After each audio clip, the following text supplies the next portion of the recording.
क्या खबर बच्चा लोग। चलो अब डिसोल्यूशन में थोड़ा पार्टनर्स कैपिटल का फॉर्मेट और कैसे काम करते हैं देख लेते हैं। ठीक ना। तो सबसे पहले हम लोग लिखेंगे by balance BD. By balance BD A B C तीनों पार्टनर का बैलेंस कॉपी कर दीजिए। लेकिन क्या होगा ना, डिसोल्यूशन में ऐसा होगा कि दो पार्टनर का हो सकता है लाइबिलिटी साइड बैलेंस लिखा हो और एक पार्टनर का एसेट साइड डेबिट बैलेंस। तो उस पार्टनर का बैलेंस हम लोग इधर लिखेंगे टू बैलेंस बीडी। ये किसी एक पार्टनर के संग हो सकता है। तुम क्वेश्चन जब देखोगे तो रियलाइज होगा। उस पार्टनर का बैलेंस हम लोग यहाँ लिखेंगे, सॉरी सी में। ठीक ना। मतलब जब बैलेंस शीट में दिया हुआ था दो जन का बैलेंस दिया हुआ था लाइबिलिटी साइड, तो उधर कॉपी कर दिया। और बाकी जो पार्टनर का नेगेटिव बैलेंस है जिसके कारण अब लग रहा है कि डिसोल्यूशन करना पड़ेगा, उसका हम लोग डेबिट में बैलेंस लिखेंगे। ठीक है। ठीक है।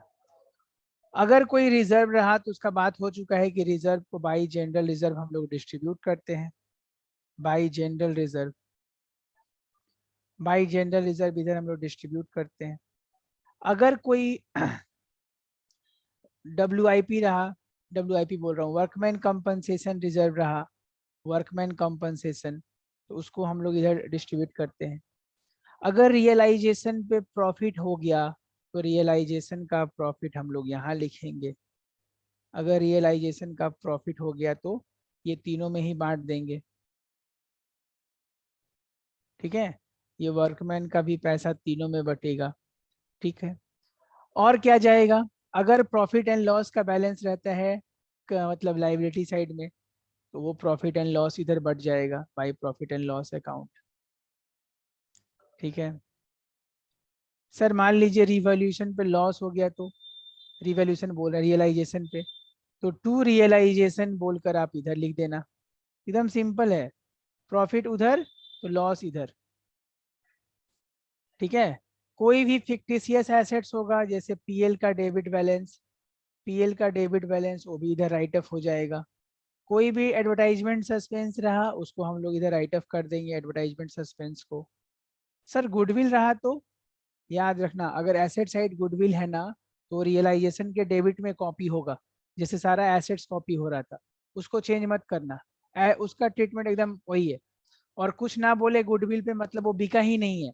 तो जब एसेट्स रियलाइज नहीं होता है तो उसका पैसा भी नहीं आएगा, उसको लिखेंगे भी नहीं उधर।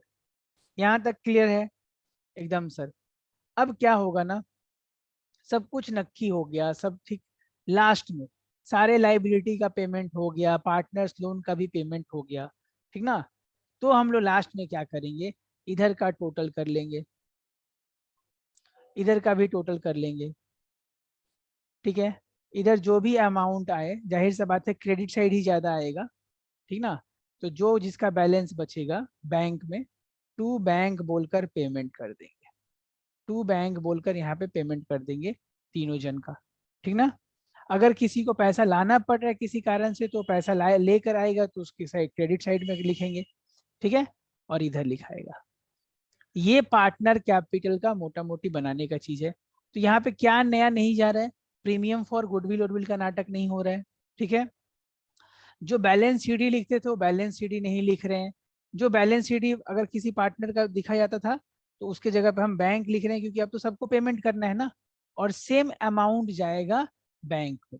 एक बार कैश और बैंक का भी फॉर्मेट देख लेते हैं ताकि हमको तीनों चीज का फॉर्मेट क्लियर हो जाए, फिर नेक्स्ट वीडियो से हम लोग क्वेश्चन देखेंगे। चलो आओ एक बार हम लोग उसका भी फॉर्मेट देख लेते हैं बैंक का। ठीक ना। तो ये फॉर्मेट है कैश और बैंक का, जैसे पहले भी बनाते हैं क्लास 11 से, कैश बुक और बैंक अकाउंट। लेकिन प्रॉब्लम क्या है कि जनरली तुम्हारे बुक्स में बैंक अकाउंट बोल के बना रहेगा। अगर कैश बैलेंस भी है ओपनिंग में, मतलब बैलेंस शीट में याद है ना, दो एसेट्स को हम लोगों ने ही टच किया थे, कैश को और बैंक को, तो उसको टू बैलेंस बीडी बोलकर इधर लिख देंगे। क्या बोलकर, टू बैलेंस बीडी बोलकर यहाँ लिखेंगे। ठीक है। अगर कुछ ओवर ड्राफ्ट है तो इधर में बाई बैलेंस बीडी, क्योंकि बैंक और कैश एक ही में हम लोग बना रहे हैं। तो मान के चलो कि अब सारा पैसा बैंक में जमा हो जाएगा और बैंक से ही डील होगा। तो तुम्हारे बुक में ना सिर्फ बैंक अकाउंट बना होगा, कैश अकाउंट नहीं बना होगा। तो अगर वहां पे बैंक लिखा रहा होगा, चिंतित मत हो जाना कि बैंक अकाउंट क्यों बना रहा है, कैश क्यों नहीं बना रहा है, क्योंकि अब सारा पेमेंट हम लोग बैंक से ही डील कर रहे हैं। ठीक है, सारा पेमेंट कहाँ से डील कर रहे हैं, बैंक के थ्रू ही डील करेंगे। तो ये बाई बैलेंस बीडी हो गया बैंक ओवरड्राफ्ट का बैलेंस। ठीक है, यहाँ पे लिख लेना बैंक ओवरड्राफ्ट। यहाँ भी कॉपी कर सकते हो, चाहो तो रियलाइजेशन की क्रेडिट में भी कर सकते हो। अब देखो, अब बात ये सोचना है कि सर पैसा आएगा कहाँ से। तो याद करो, जब भी कोई एसेट्स बिकता था तो तुम रियलाइजेशन में क्या लिखते थे, रियलाइजेशन के क्रेडिट साइड में जाके लिखते थे कि नहीं, बाई बैंक। तो यहाँ लिखोगे टू रियलाइजेशन, टू रियलाइजेशन, जितना भी एसेट्स रियलाइज होगा उसका पैसा यहाँ आएगा। और पैसा कहाँ से आएगा सर, और तो मुश्किल है कहीं और से पैसा आना, अब बाकी जगह पैसा जाएगा।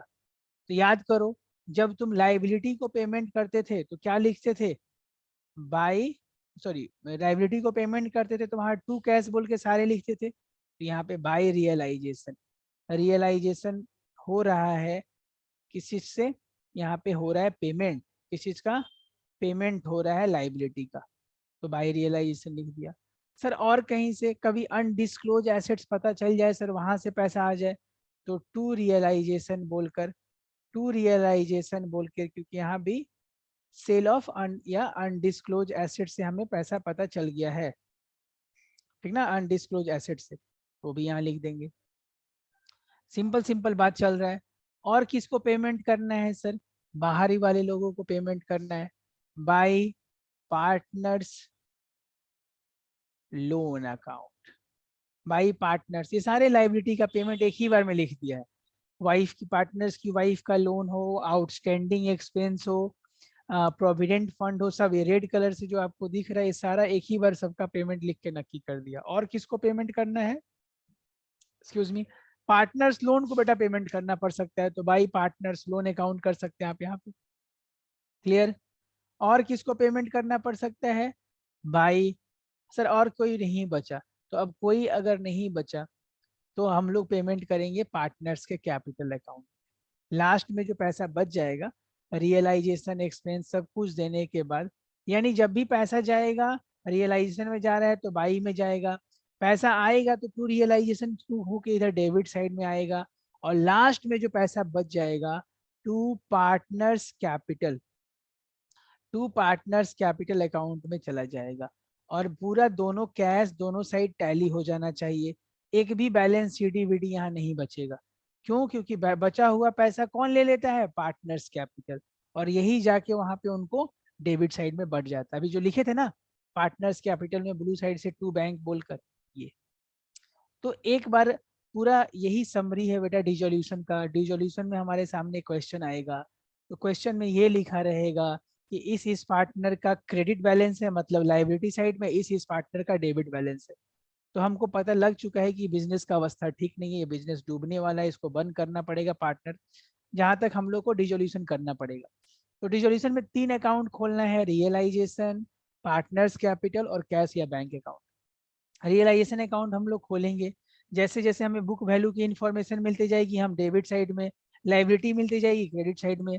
अगर एक एक एसेट्स बिकता गया तो रियलाइजेशन के क्रेडिट में, बैंक के डेबिट में, पेमेंट कर रहे हैं तो रियलाइजेशन के डेबिट में, बैंक के क्रेडिट में। ठीक है, सब कुछ यहाँ लिखने के बाद लास्ट में क्या करना है, जो पैसा बच जाएगा पार्टनर्स कैपिटल को दे के नक्की, धूम धड़ाका, कहानी खत्म।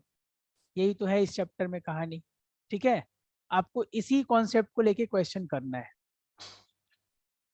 बस इसी कॉन्सेप्ट को लेके क्वेश्चन करना है, ये 3 चीज के अलावा कुछ नहीं है। और जो मेमोरेंडम का भी, मेमोरेंडम बैलेंस शीट भी एक टॉपिक था, वो भी शायद सिलेबस से हटा दिया है, एक बार देख लिया जाएगा अगर रहेगा तो। ये डिसोल्यूशन का फुल डिस्कशन तो हो गया है। अब हम 1-2 क्वेश्चन बनाकर आपको नेक्स्ट वीडियो में देते हैं, फिर मिलते हैं। तब तक के लिए धन्यवाद, बाय।